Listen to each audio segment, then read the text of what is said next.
Hi boys and girls, today we're going to be creating some Zentangles, and those are formed when the same line design or pattern is drawn over and over again in a designated space. So we're going to do a few try-its or practice ones. I wanted to show you some simple things you could do. You could start by just creating, one of my favorite ones is just to create dots with circles around them and just fill up the whole space with dots that have circles around. Could I just fill it up with dots? Sure.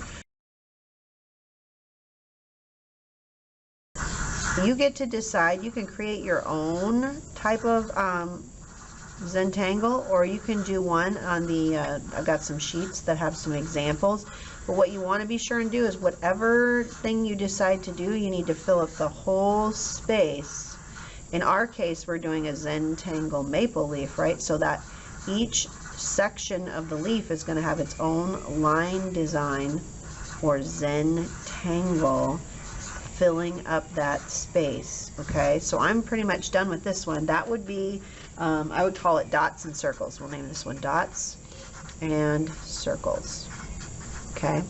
Another one you could do that's fun is to do a lightning bolt going from one end to the other. So I'm going to go from here and just do basically a zigzag line, and then I'm going to start back in the corner and I'm going to create that same zigzag line, leaving a little bit of space, and then go right back to the corner.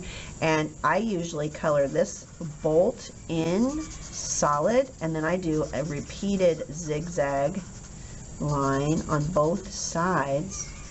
Then your lightning bolt will really stand out. So you're just going to go zigzag, zigzag, and if you run out of space, just kind of do as much as you can here. I can only go so far. Just create that same zigzag pattern all the way across, and I would call this one my lightning bolt. Okay, another fun one would be, this one kind of is an optical illusion. So if you were to draw parallel lines going down, so that is vertical, and then also some horizontal ones, so that you create square boxes, and then inside each box on the bottom corner, so I always start at the bottom corner, make a square in there and fill it in like this.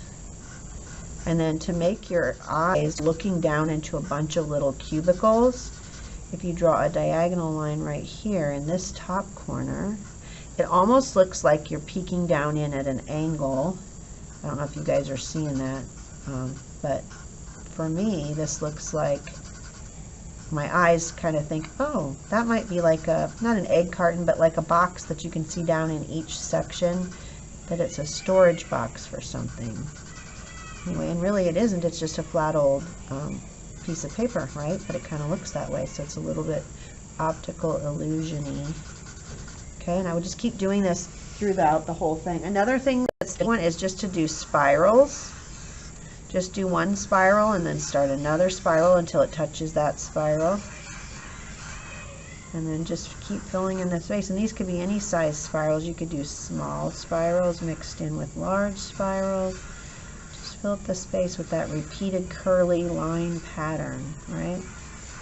There are so many ways to do this. It's very relaxing. If you just sit, it's kind of meditative. You can just sit here and think about nothing, or you can sit and think about things that you want to think about. Very relaxing. It's a good form of relaxation. So your job today then is to take and create any kind of pattern you want, and you're going to fill in each section of your leaf with a different pattern. This is a really small area, so I might just put little dots in there because I don't have room to do a really fancy pattern. But you're going to fill in each one with a different one. And this one over here, so I don't want it to be the same as that one, I might just do stripes because those fit into small spaces. You could use even the letters of your name. I could sit here and just write Walker, Walker, Walker. I could alternate that with I, heart, art, I, oops, forgot my heart. I was going to actually write the word heart, art, right? I, heart. And then if you can't fit it all, just start to write it and stop. Then I'm going to go back to Walker up here. So Walker, I'm just going to keep alternating those because that makes a repeated pattern. If I would change it every line, would it be a repeated pattern? No. So be sure whatever you do, you continue that pattern throughout the whole space. Okay, so now I'm back to the word walker so that it's a repeated pattern. And then next week, we will be painting these. So get your line design patterns done with your Sharpie. We are not using any color on this, okay? It's going to just be black and white for now until we get ready to paint.